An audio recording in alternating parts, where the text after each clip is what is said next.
Welcome back to my channel. If you're new here, my name is Jhela and I create travel and lifestyle vlogs. If you're into that kind of content, make sure to like this video and hit the subscribe button. This video is part 3 of our 7 days and 6 nights Siargao trip. If you haven't seen parts 1 and 2 yet, make sure to check them out on my channel. For day 5, we transferred to a new accommodation and checked in here at Single Fin. By the way, we got this for only 5,600 pesos, good for 3 days and 2 nights. Here's a quick room tour!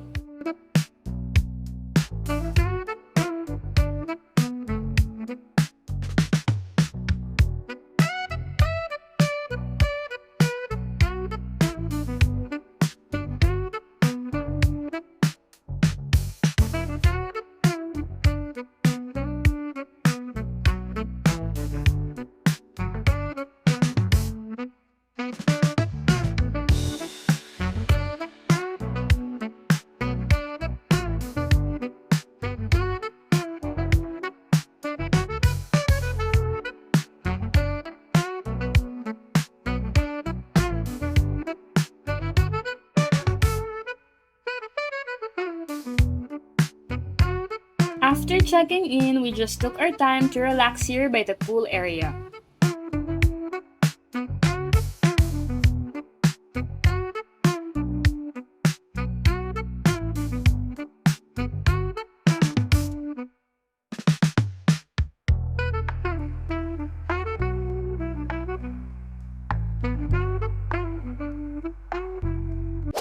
Anyway, the whole General Luna had no power this day since 6 a.m. So for dinner, we headed to Lamari. Good thing they have a generator because almost all the restaurants were closed due to the brownout. We loved everything at Lamari. The food was great, the ambience was cozy, and we were also celebrating something special that day, so the staff even danced for us. Oh, and if you're a Filipino, you'd probably find this cool. This is also where we saw Andy Aganman and Ellie.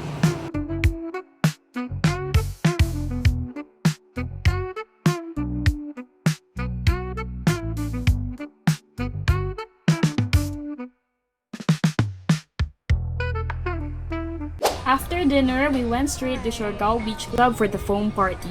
Their foam party happens twice a week, that's every Tuesday and Saturday. No entrance fee, and they also have affordable drinks. Definitely a fun night.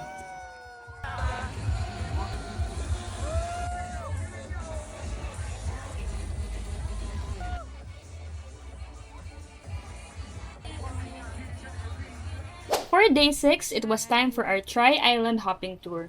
Our driver picked us up from our accommodation and dropped us off at the port. We paid 1,300 each for the tour. That already includes lunch, entrance fees, and free drone shots. 38 a.m.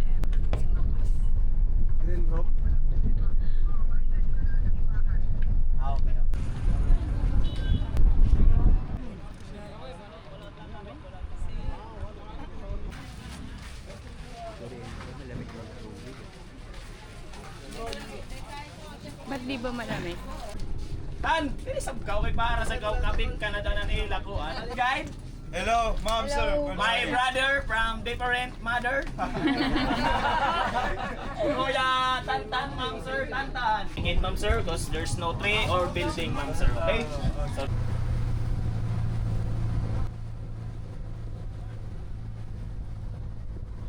Our first stop was Guyam Island.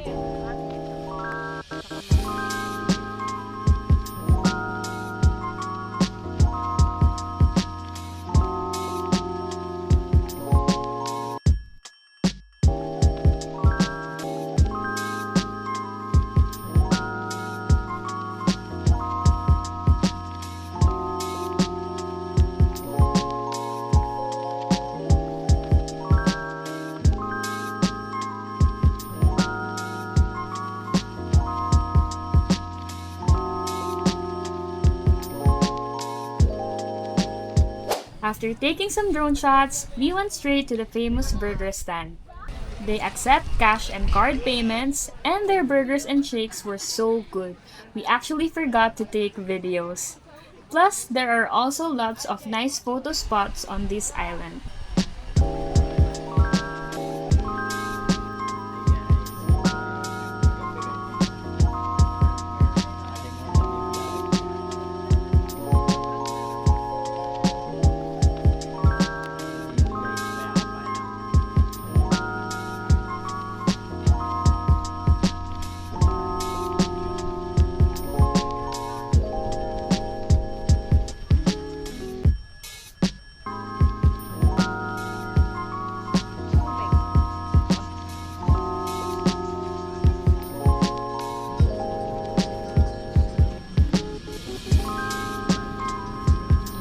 Our second stop had a snorkeling area, but unfortunately, we left our snorkeling mask at our accommodation. So we missed seeing the underwater beauty.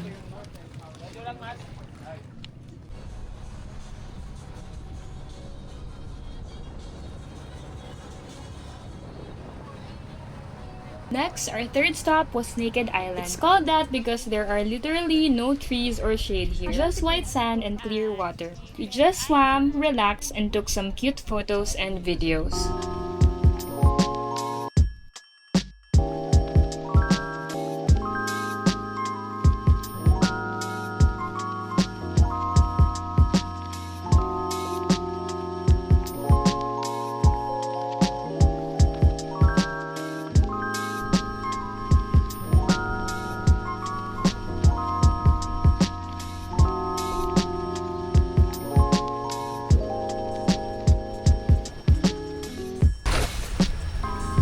Mamayang 12, nilipat na kami sa Dako Island.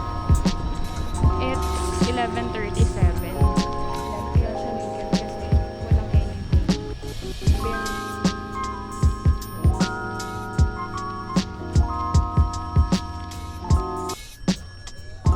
And finally, for our last stop, Dako Island. This is where we had our Boodle Fight lunch. They serve fish, chicken, pork, fruits, and soft drinks. Super delicious and more than enough for us. After eating, we swam again and chilled by the beach. Picture lang na, mga 30 minutes lang. Picturean muna.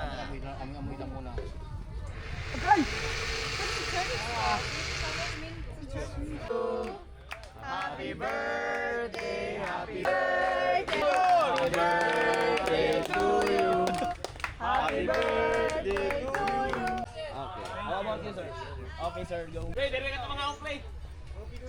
Ay, 50 na, mga hanggang 2:30 kami dito. Swimming time muna. Doon din.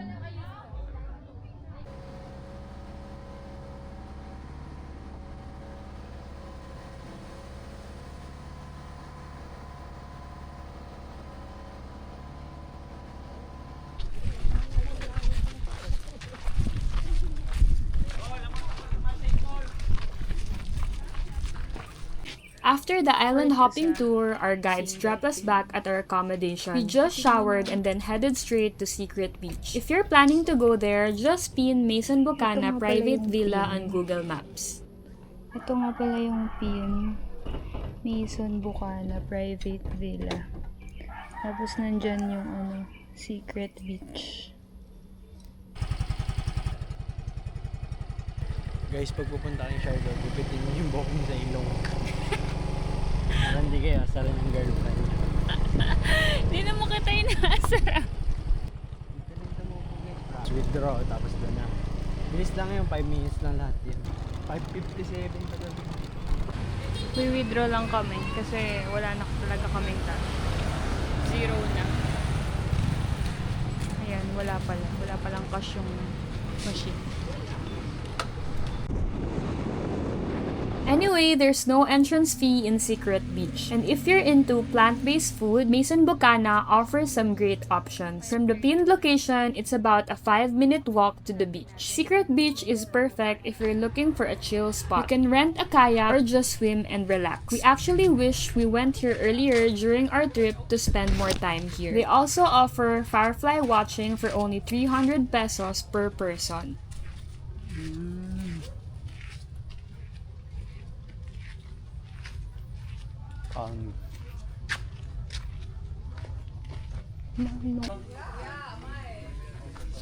Mula dun sa entrance kanina ng Mason Buka sa Secret Beach. Pag gusto nyo ng chill,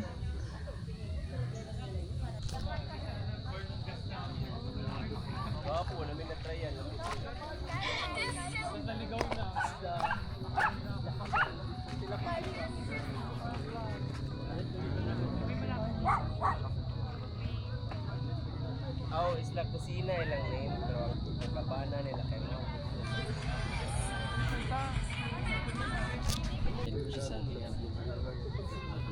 firefly watching, meron silang ino-offer dito.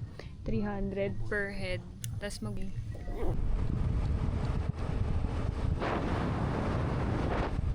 For dinner, we asked locals for recommendations and they suggested Hapag. We really love it there. Cozy vibes, good food, and a nice atmosphere. Tanong kasi kami kanina sa mga locals. Special.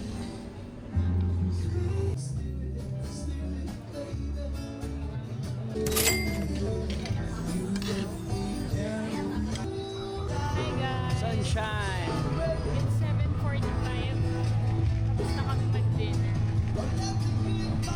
Maganda yung vibe dun sa Harana. Ay, Harana. Hapag. Maganda yung vibe dun sa Hapag. Maliwala siya tapos yung pagkain masarap. And if you're craving dessert, please don't miss out on Halika Gelato.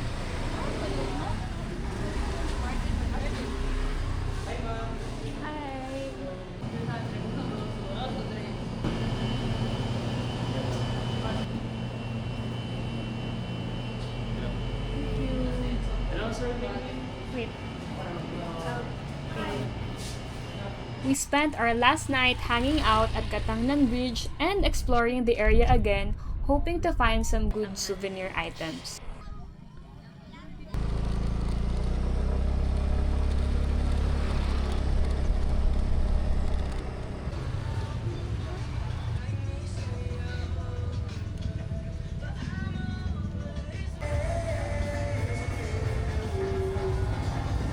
For our last day, we decided to take one more surfing lesson at Cloud9. Iwan ko yung isa.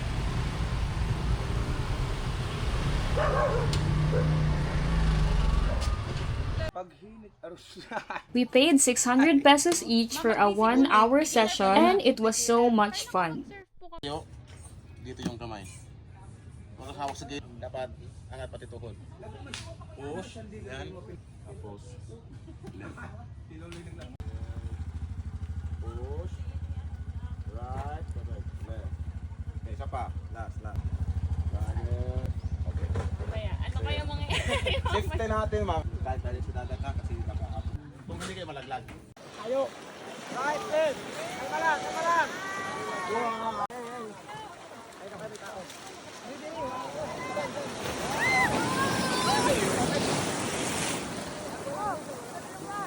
Ay, bagan smart to intake 700 amo.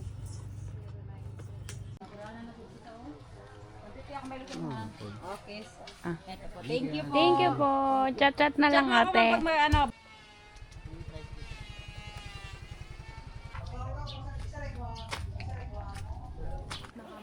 Since we had a flight to catch and already returned our rented motorbike, the owner of Single Fin was kind enough to let us borrow one of their motorcycles so we could grab food. They even arranged a van transfer to the airport for only 300 pesos each. Para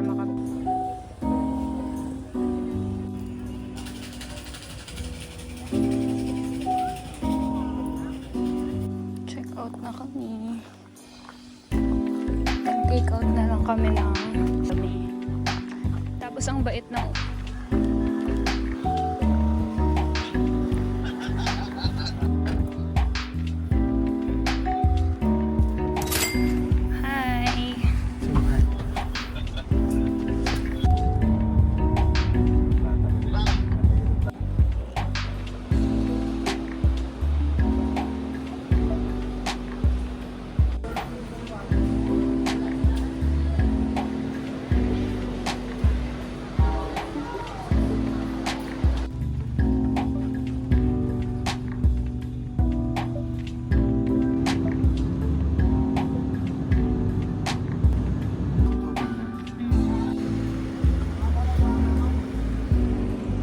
Upon arrival at Clark Airport, we just took a point-to-point bus back to Manila.